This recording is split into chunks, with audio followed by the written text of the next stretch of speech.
so I want to give you all applause. So Project Mail, please stand up and let's thank our guests for coming.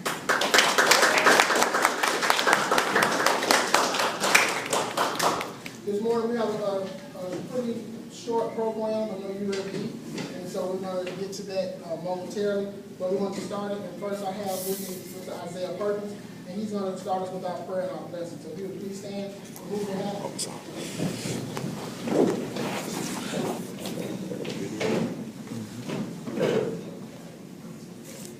Lord, we thank you for this day. We thank you for life, health, and strength. Lord, we ask that you continue to bless everyone that is here today, and we ask for a special blessing for Project Man. Lord, please bless the food that we are about to receive. Bless those who prepared it, and bless those who eat it. Amen.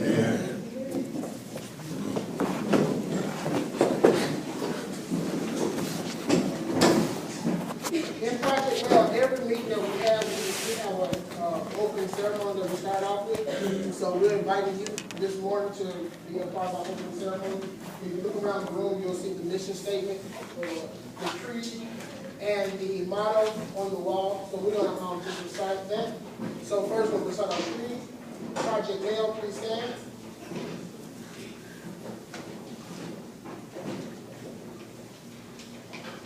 All right. We're going to go ahead. We're a team. It's not about me. Come on. It's about us. When one person struggles, we all struggle. When one person triumphs, we all triumph. We will not quit. And our mission statement? The mission of Project Mail is to empower young men to become tomorrow's leaders through the 3-tier agenda: leadership development, public speaking, and manly deeds. And our motto: dream big, fly far, give back, and achieve more. Thank you.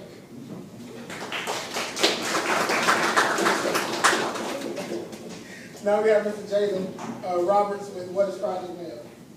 Project Mail is a mentor organization that is designed for minority males in grades 3rd through 8th in the Atlanta area.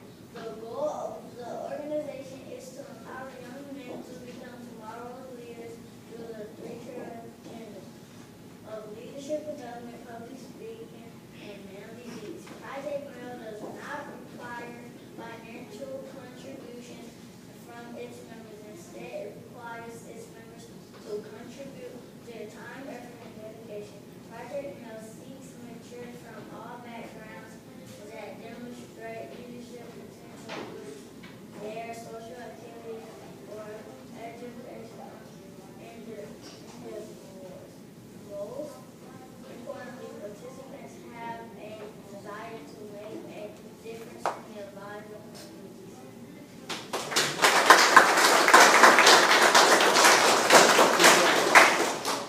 So today's theme was speaking to my destiny, because I know as adults we have a lot of power when it comes to children. I was a former elementary school teacher, and I know that the words that I said in my classroom was not just a lesson there, but it was a lifelong lesson. And so today I wanted each individual here to come and speak a little destiny into our youth. So you have a card that says Speaking to My Destiny. Sometime throughout the day, if you would please just write an encouraging note to Project Mail.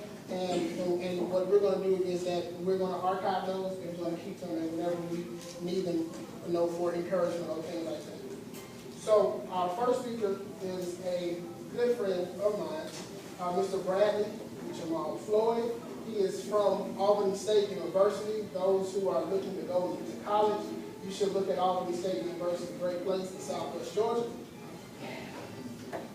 But he is the product of a school teacher, and he wants to come today and say some words of wisdom to you. Please welcome Mr. Bradley.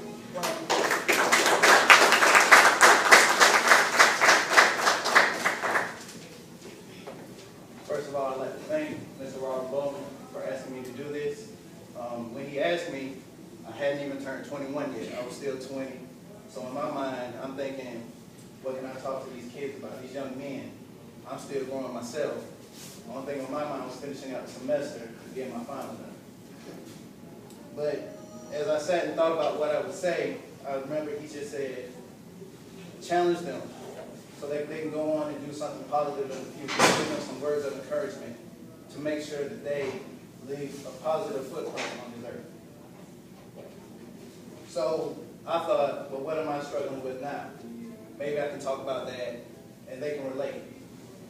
So 3 things I'm going to discuss with you all today are priorities, change your mentality, changing your character, and giving your name value. First of all, priorities. Now, at your young age, I'm sure you're thinking, my only priorities is school and making my parents proud.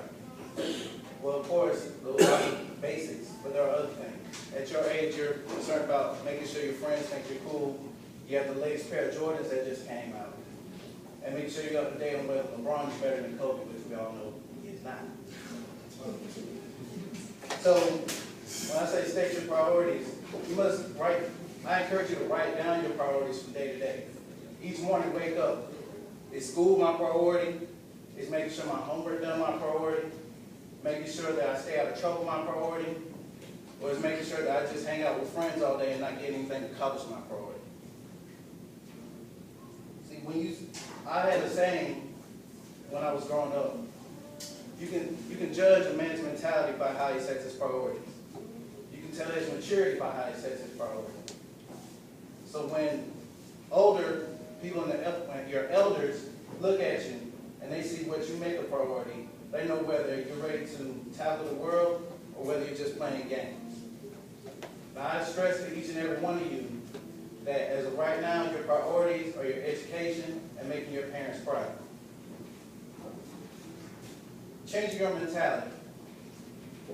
In the business world, we have this concept where you dress for where you want to be, not where you are. The same can be applied to your mentality.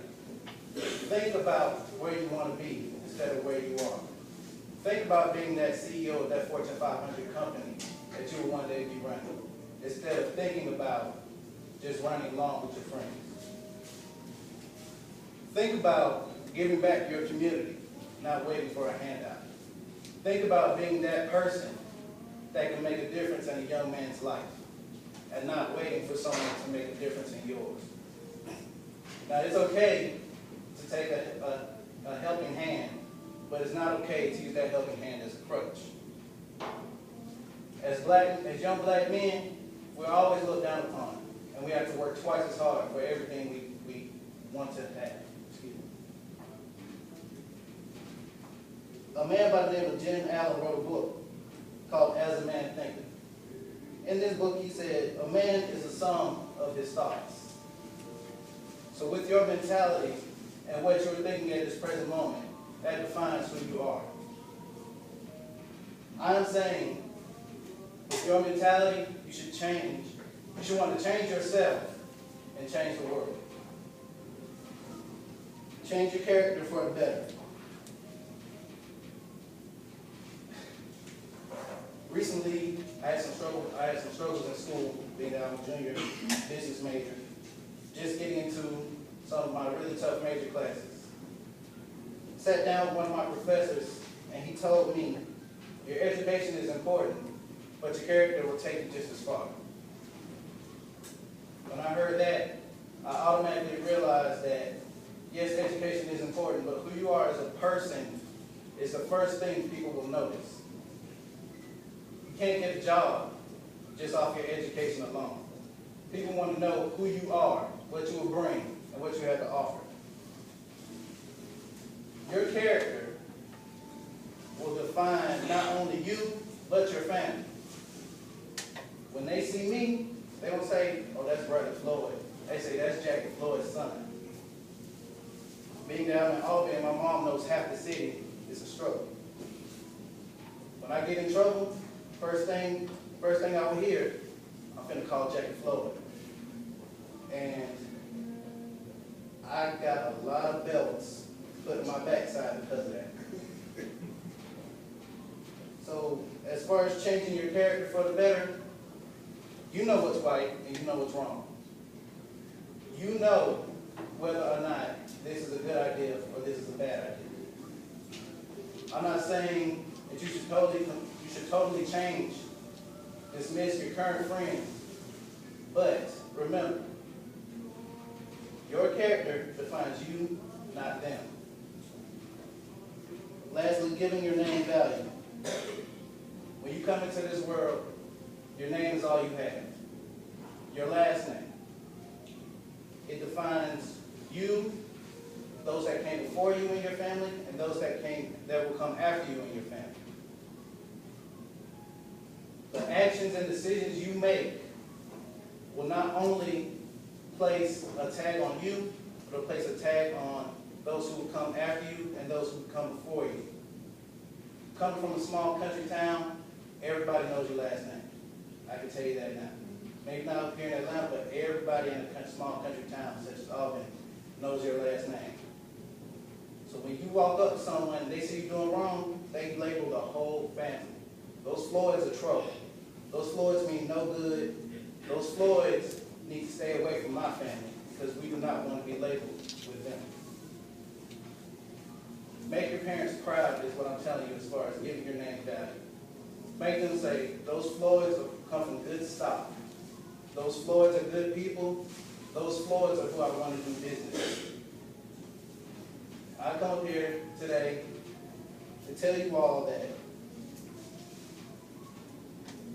your priorities, your mentality, your character, and your name are just a few of the things that make you the young men that you are.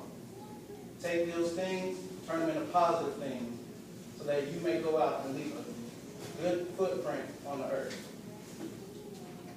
Thank you.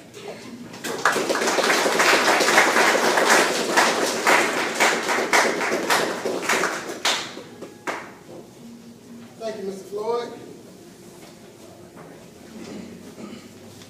Now's the time I know that we all waiting on. It's time to eat. We're gonna ask that our two speakers go first, and then we're gonna go here to my